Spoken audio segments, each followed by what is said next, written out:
Hello दोस्तों, नमस्कार। कैसे हैं सभी लोग। आज मैं आपके लिए धान की खेती के बारे में जानकारी दे रहा हूँ। धान की खेती जो कि नर्सरी की इसकी तैयारी करने के पश्चात और धान की प्लांटिंग की जाती है। तो किसान साथियों, पहले धान के लिए क्या भिगो लेते हैं, उसके बाद में धान के लिए 2 दिन भिगोने के पश्चात हम देखते हैं कि धान का जो अंकुरण है वो होने लगा, यानी कि धान के छिलके से उसका अंकुरण निकलने शुरू हो जाता है। तो धान की पौध डाल दी जाती है। धान की पौध के लिए खेत में पानी करके और उसमें बढ़िया से खेत की तैयारी करके पानी करके पाटा लगाकर और फिर उसमें धान की बीज को बढ़िया से बिखेर दिया जाता है, जिससे कि नर्सरी धान की तैयार हो जाती है। तो किसान साथियों, धान की नर्सरी तैयार करने के लिए हमें बीज को पहले शोधित करना होता है। बीज को शोधित करने से ये होता है कि कोई भी प्रकार के जो जर्म्स होते हैं वो पौध में नहीं लगते हैं, जिससे कि हमारी जो पौध है वो अच्छी तैयार होती है। तो इस प्रकार से हम धान की पौध के लिए डाल देते हैं। धान की पौध बनाने के पश्चात हम देखते हैं कि जब 3-4 दिन में धान का जो अंकुरण है वो ठीक ठाक होने लगता है और धान की जो अंकुरण होने के पश्चात में उसकी पौध के लिए हमको अच्छे से उसकी केयरिंग करनी होती है, यानी कि समय समय पर उसके लिए सिंचाई करते रहना चाहिए, जिससे कि सिंचाई करने से हमारी जो पौध है वो सही तरीके से तैयार हो जाए। और पौध तैयार करने के लिए हमको छोटी छोटी क्यारियाँ बनानी होती हैं। छोटी छोटी क्यारियाँ इसलिए बनानी होती हैं कि अगर हम छोटी क्यारियाँ बनाते हैं तो पानी के लिए आवश्यकता अनुसार दिया जाता है, और अगर ज़्यादा पानी खेत में भर जाता है तो हम उसके लिए निकाल भी सकते हैं, जिससे कि गर्मी अधिक पड़ने से पानी जब ज़्यादा गर्म हो जाता है तो ज़्यादा गर्म पानी में पौध ख़राब होने की शंका रहती है। तो पौध को ख़राब होने से बचाने के लिए हम खेत से पानी के लिए उसका जल निकास भी करते हैं। अधिक पानी भरने की वजह से नुकसान हो जाता है काफ़ी, इस वजह से हम खेत की जो पानी ज़्यादा होता है उसको निकाल देते हैं। किसान साथियों, हम देखते हैं कि लगभग 18 से 20 दिन में पौध तैयार हो जाती है, यानी प्लांटिंग के योग्य हो जाती है। तो 18 से 20 दिन बाद हम पौध के लिए खेत से निकाल कर और खेत में प्लांटिंग करना शुरू कर देते हैं। तो किसान साथियों, मैं आपके लिए बता रहा हूँ कि श्री पद्धति से कैसे धान की रोपाई की जाती है।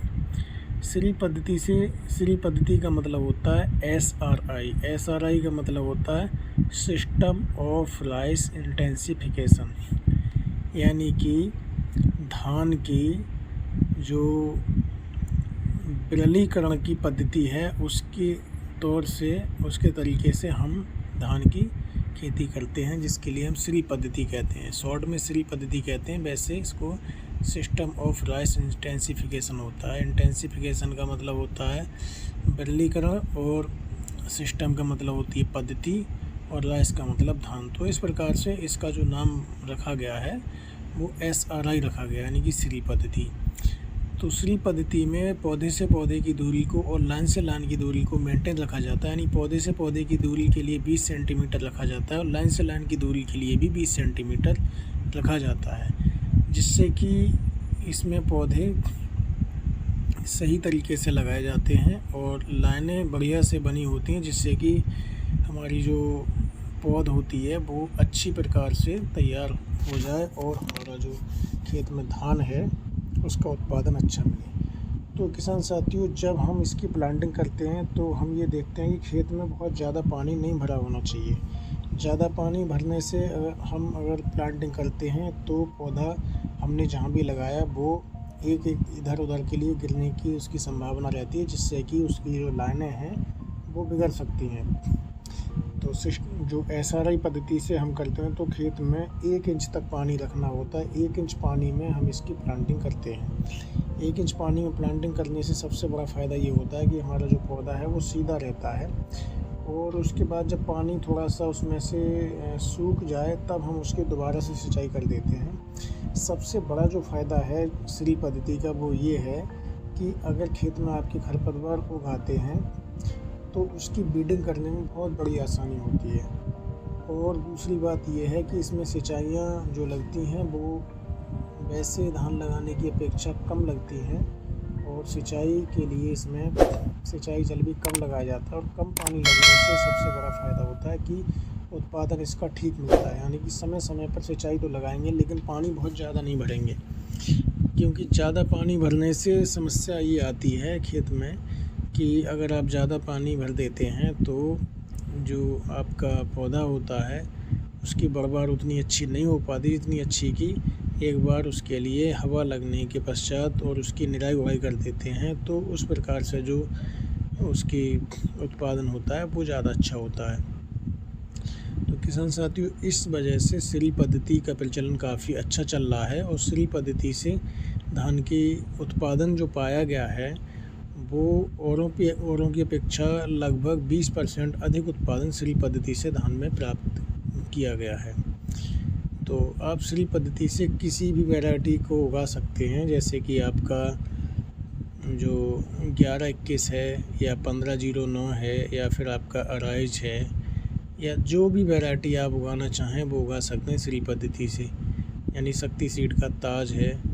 इससे सबसे बड़ा फ़ायदा ये होता है कि श्री पद्धति से आप जो धान उगाते हैं, अगर मान लो कि बेमौसम बारिश जब हो जाती है, यानी जिस समय की हमारी फसल पकने के लिए तैयार होती है उस समय पर बारिश अधिकतर होती है, तो जो श्री पद्धति से धान लगा हुआ होता है वो धान कम गिरता है, जो कि और धान की अपेक्षा। तो इस वजह से श्री पद्धति और भी ज़्यादा प्रचलित है और ज़्यादा अच्छी पद्धति है ये, और इससे जो उत्पादन है वो 20% तक इसका उत्पादन में इंक्रीजमेंट प्राप्त हुआ है, जो कि इसके अनुभव पाए गए हैं। तो किसान साथियों, इस तरीके से धान की जो श्री पद्धति की खेती है वो कर सकते हैं। इसमें आपके लिए समय समय पर निराई गुड़ाई करने के लिए आपके लिए एक हैंड हो लेनी होती है। हैंड हो से आप खेत में एक आदमी भी काफ़ी अच्छा काम कर देता है, यानी कि मज़दूरों की भी बचत हो जाती है, जिससे कि हमारी जो लेबर कॉस्ट है वो कम हो जाती है। तो किसान साथियों, इस तरीके से हम श्री पद्धति से धान की खेती कर सकते हैं। धान की खेती करने के लिए शुरुआत में भूमि की तैयारी, नर्सरी, बुवाई और दीमक से सुरक्षा, खैरा रोग, झुलसा रोग पहचान, धान की कटाई का समय, ये सारी चीज़ों का विशेष ध्यान रखना होता है। यानी कि 7 स्टेप होते हैं। ये 7 स्टेप में धान की खेती होती है। सबसे पहले नर्सरी, जो कि मैं आपको बता चुका, फिर खेत की तैयारी, और उसके बाद में आपकी प्लांटिंग के पश्चात उसमें दीमक से कंट्रोल करने के लिए अगर कोई भी दीमक की समस्या आती है तो खेत में आप क्लोरोपाइरीफास के लिए खेत में आप डाल सकते हैं, जिससे कि आप दीमक को कंट्रोल करेंगे। या एक देसी फार्मूला भी है, खेत में आप जगह जगह मटके में गोबर भर के रख सकते हैं, जिससे कि आप दीमक जो है वो मटकों में आ जाएगी, और उसके लिए आप खेत से बाहर ले जाके कहीं भी उसको जला सकते हैं, जिससे कि आपके खेत से दीमक कम हो जाएगी। तो किसान साथियों, ये मैंने आपके लिए धान की खेती से संबंधित कुछ जानकारी दी जो कि ज़रूरी थी। बाकी का धान की खेती पे मैं पूरी वीडियो आपके लिए बनाऊंगा, स्टेप बाय स्टेप। लगभग 10 वीडियो आपके लिए धान की खेती से संबंधित मिलेंगी। तो कृपया करके चैनल पर बने रहिए। मैं आपके लिए इसी तरह से अच्छी जानकारी वीडियो के माध्यम से देता रहूँगा। धन्यवाद किसान साथियों।